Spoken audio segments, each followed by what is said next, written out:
Halo semuanya, selamat datang di channel cerita Donghua ID.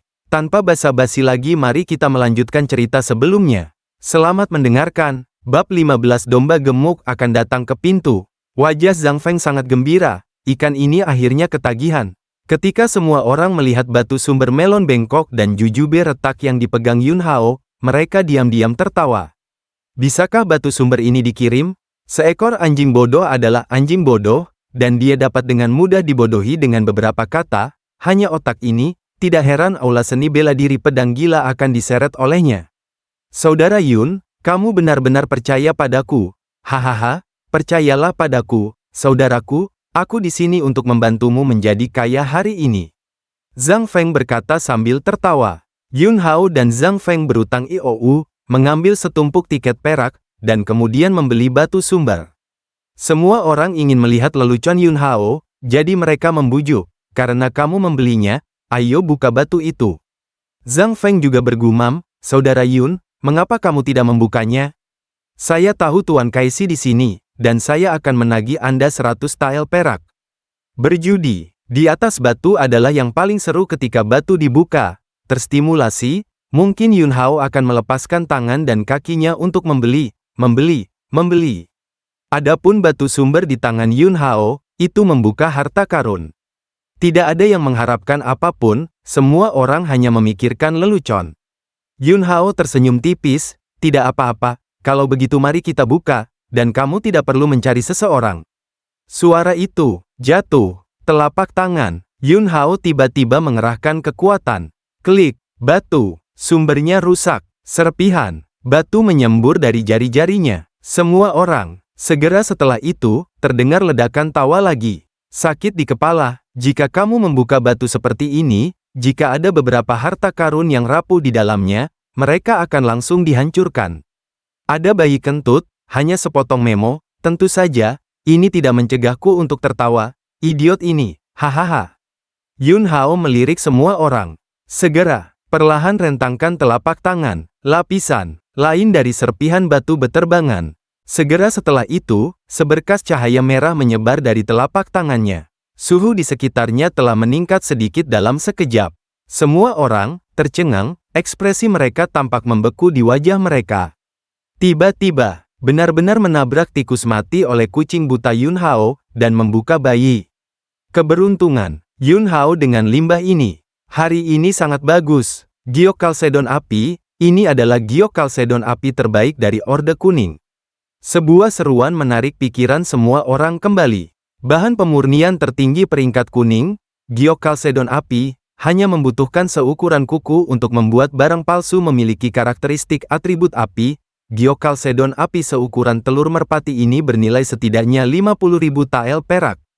Apakah belum ada alasan? Yun Hao, pemborosan ini, benar-benar menghasilkan banyak uang.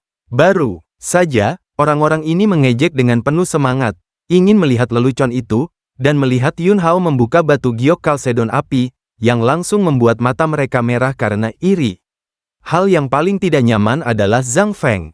Batu sumber, ini adalah sisa-sisa yang dia dapatkan dari tempat lain, terutama untuk mengadu Yun Hao, pemimpin yang dianiaya. Baru saja, dia dengan santai mengambil sepotong batu sumber dan memasukkannya ke Yun Hao.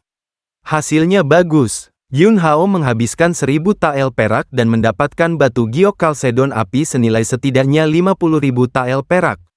Mengatakan bahwa dia ingin membawa Yun Hao untuk menghasilkan banyak uang, tetapi tujuan hari ini adalah untuk mengadu domba Yun Hao. Akibatnya, Yun Hao benar-benar menghasilkan banyak uang.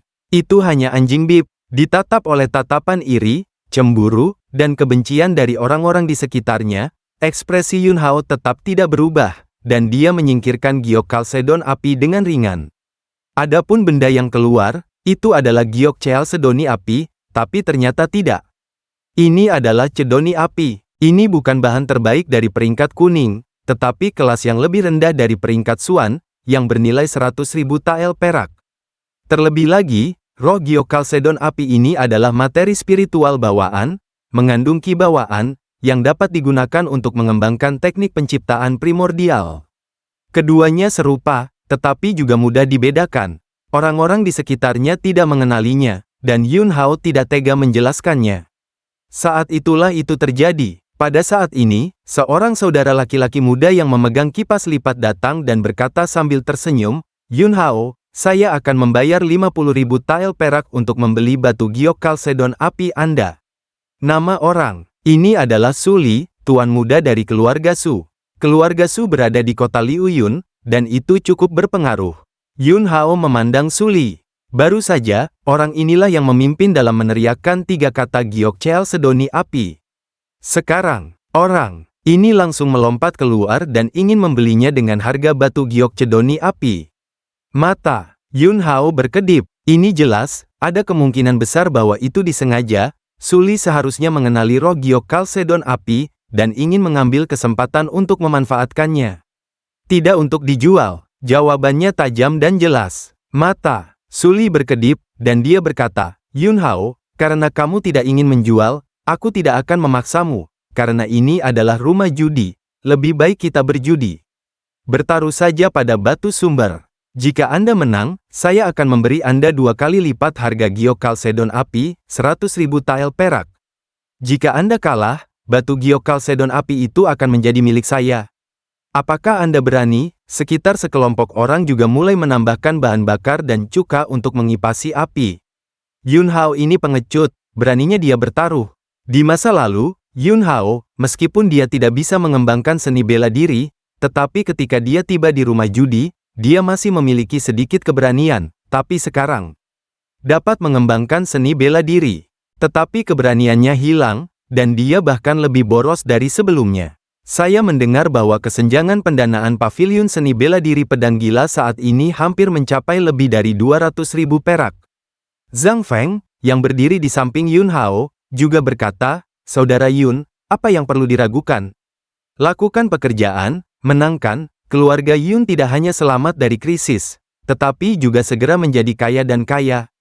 Di sisi lain, Su Li mencibir dan berkata, Yun Hao, itu laki-laki, ambil saja taruhanku, jika kamu tidak menanamnya, keluar dari rumah judi, ini bukan tempat di mana kamu memenuhi syarat untuk bermain. Yun Hao mendengar teriakan dan ejekan kerumunan, dan dia tidak bisa menahan kemarahan, tetapi matanya menunjukkan kegembiraan. Ini adalah domba gemuk yang dikirim ke pintu satu demi satu. Jika mereka dibantai dengan kejam, kekurangan perak dari paviliun seni bela diri pedang gila pasti akan dapat menebusnya. Begitu Yun Hao memikirkan hal ini, dia berkata tanpa berbahaya, karena kalian bersaudara ingin bermain begitu banyak, maka aku. Ayo bermain dengan semua orang, katakanlah oke dulu, aku akan kalah darimu paling banyak 100.000 tael, dan jika aku kalah cukup, kamu tidak bisa membiaramkanku bermain lagi. Petik 2. Dan cerita pun berakhir. Sampai jumpa di episode selanjutnya. Bye-bye.